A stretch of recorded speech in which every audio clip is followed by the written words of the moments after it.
Catriona Gray, performer daw si Chelsea Manalo at kumpirmado wala ng preliminary evening gown competition.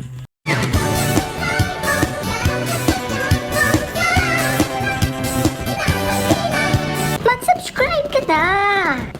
Hello pageant lover, hello universe, welcome to my YouTube channel. Latest updates sa Miss Universe 2024.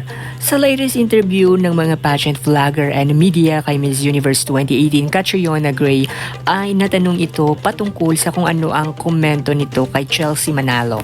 Ayon kay Catriona ay tiwala ito sa kakayahan ni Chelsea.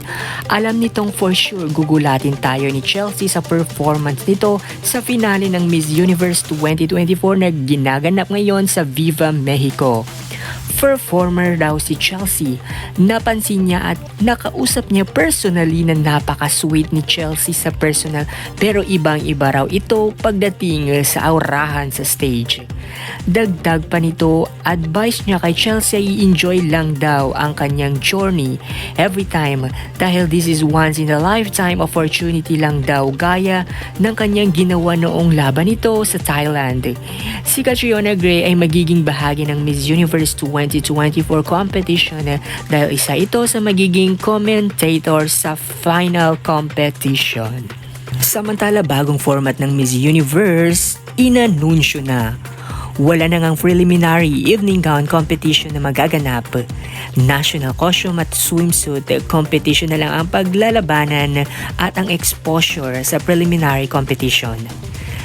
Top 30 ang first cut para sa semi-finalists kung saan sa top 30 na ito ay pipiliin ng 4 continental winners from Asian and Oceania, from American and Caribbean, from Europe and the Middle East, at from Africa.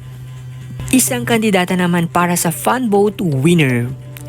Maglalaban-laban ng top 30 para sa swimsuit competition. Top 12 ang susunod na next cut. Dito sa top 12 round ay pasiklaban at pabonggahan ng eleganteng gown. Matapos ito ay top 5, 4 na runners-up at isang kokoronahang Miss Universe 2024. Kaya basahin natin ang opinion ng mga netizens patungkol sa new format ng Miss Universe. Sabi ni Mbox, CJ Miss Salang mas lalong sumikip sa semifinals.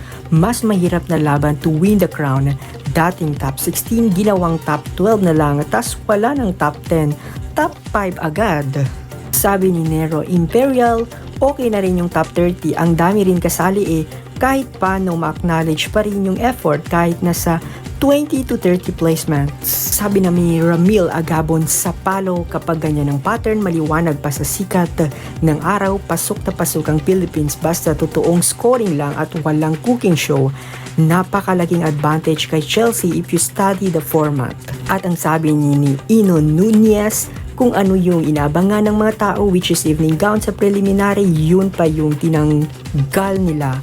Dapat nakaschedule yung national costume. Hindi nakaka-excite sa preliminary. Kaya naman Universe, ano ang masasabi mo sa new format ng Miss Universe? I-comment mo na yan at huwag mo kalimutang mag-subscribe. Pindutin mo na ang bell icon for more updates.